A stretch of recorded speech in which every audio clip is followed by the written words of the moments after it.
Genesis 19. Then the two angels came to Sodom in the evening as Lot was sitting in the gate of Sodom. Lot saw them and rose to meet them and bowed down with his face to the ground. And he said, Now behold, my lords, please turn aside into your servant's house and spend the night and wash your feet. Then you may rise early and go on your way. They said, however, No, but we shall spend the night in the square. Yet he pressed them strongly. So they turned aside to him and entered his house, and he made a feast for them and baked unleavened bread, and they ate. Before they lay down, the men of the city, the men of Sodom, surrounded the house, from young to old, all the people from every quarter.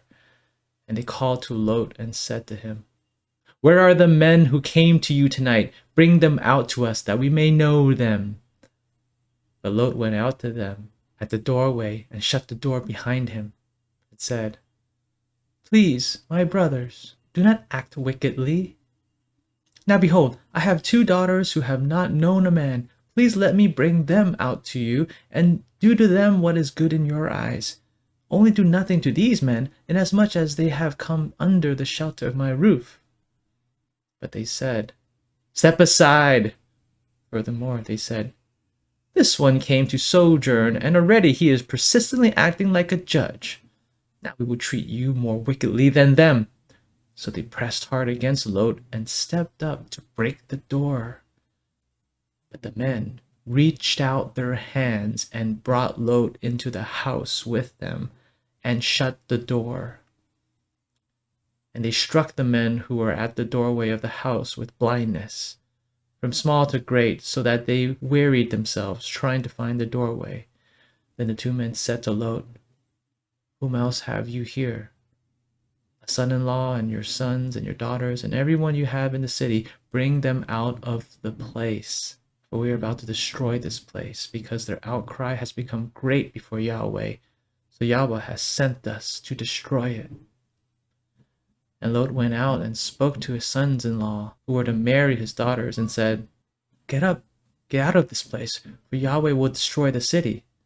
But he appeared to his sons-in-law to be jesting. Now at the breaking of dawn, the angels urged Lot, saying, Get up, take your wife and your 2 daughters who are here, lest you be swept away in the punishment of the city. But he hesitated. So the men seized his hand, and the hand of his wife, and the hands of his 2 daughters, for the compassion of Yahweh was upon him. And they brought him out and put him outside the city. Now it happened, as they brought them outside, one said, Escape for your life. Do not look behind you, and do not stay anywhere in the valley. Escape to the mountains, lest you be swept away. But Lot said to them, Oh no, my lords. Now behold, your servant has found favor in your sight, and you have magnified your loving kindness, which you have shown me by preserving my life. But I cannot escape to the mountains, lest calamity overtake me and I die. Now behold, this town is near enough to flee to, and it is small. Please, let me escape there. Is it not small, that my life may be preserved? And he said to him, Behold, I grant you this request also, that I will not overthrow the city of which you have spoken. Hurry, escape there, for I cannot do anything until you arrive there. Therefore the name of the city was called Zoar. The sun had risen over the earth when Lot came to Zoar, and Yahweh rained on Sodom and Gomorrah brimstone and fire from Yahweh out of heaven, and he overthrew those cities, and all the valley, and all the inhabitants of the cities, and what grew on the ground. Then his wife from behind him looked back, and she became a pillar of salt. Now Abraham arose early in the morning and went to the place where he had stood before Yahweh, and he looked down towards Sodom and Gomorrah, and toward all the land of the valley, and he saw, and behold, the smoke of the land went up like the smoke of a furnace. Thus it happened, when God destroyed the cities of the valley, that God remembered Abraham and sent Lot out of the midst of the overthrow, when he overthrew the cities in which Lot lived.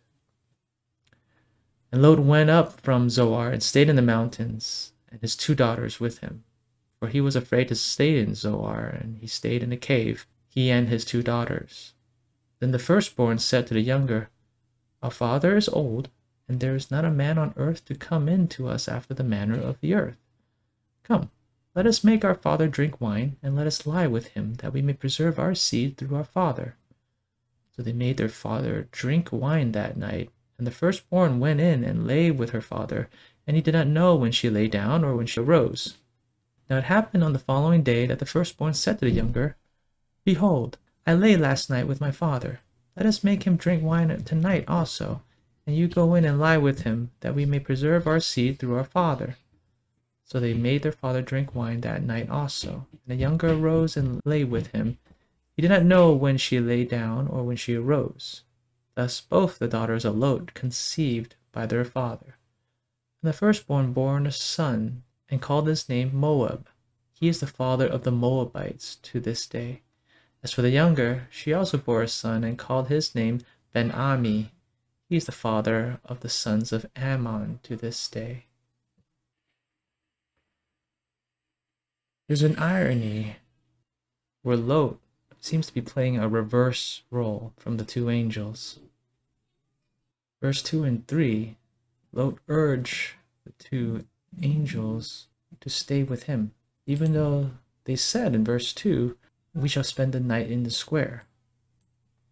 When the men of Sodom came, verse 6, Lot went out to them at the doorway and shut the door behind him.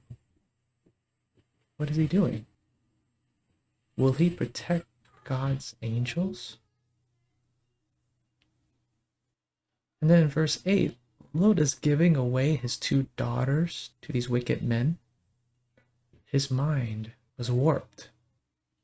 But God is compassionate, assertively so. Verse 10, the men reached out their hands and brought Lot into the house with them and shut the door.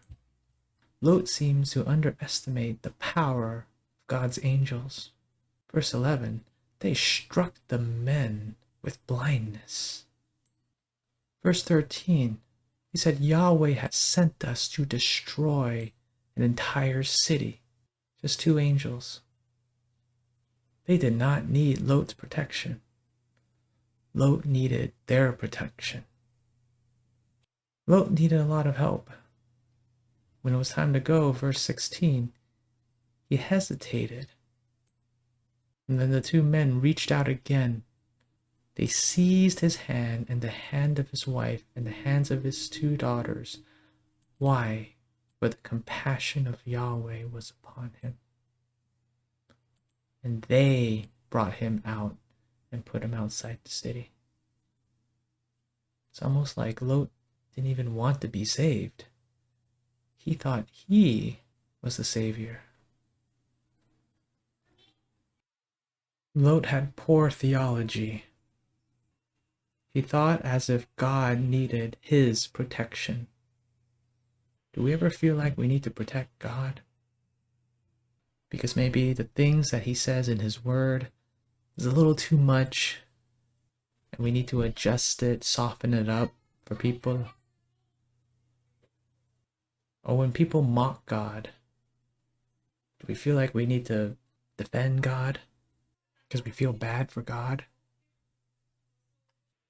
When the two men said in verse 2, we will spend the night in the square, where they would be accessible to the evil men in Sodom, we don't need to worry about God's angels. We don't need to think, oh no, what are the townspeople going to do to them? Instead, what are the angels going to do to the townspeople? And indeed, the angels not only struck them with blindness, but was instrumental in overthrowing the entire city. God is the creator of the universe. He does not need us. We need him. We don't need to protect him. We need him to protect us.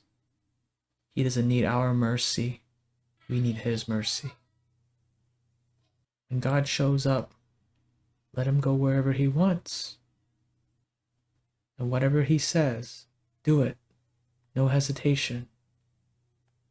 If God spoke and mountains appear, God says to the waters, go there, and they go there.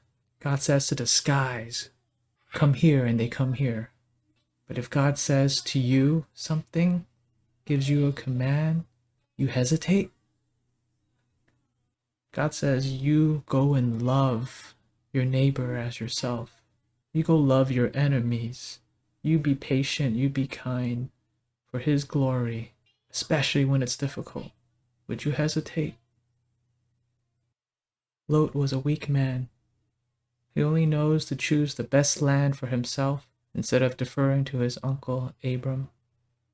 He apparently failed to instill any virtue to his daughters. He patronized God's angels, thinking that they needed his protection. He was eager to send his daughters out to the mob, yet hesitant to obey the voice of Yahweh to leave the city. That is Lot, a sinner in so many ways. And yet, God was determined to save him. Reaching out, yanking his hand back in the house, shutting the door, dragging him out of the city. Is that kind of like us? At one point in our lives, we had no interest for the things of God, but God reached out and yanked us. He is determined to save sinners, sinners like Lot, sinners like you and me. What a beautiful Savior. These are my thoughts. Hope to hear yours as well.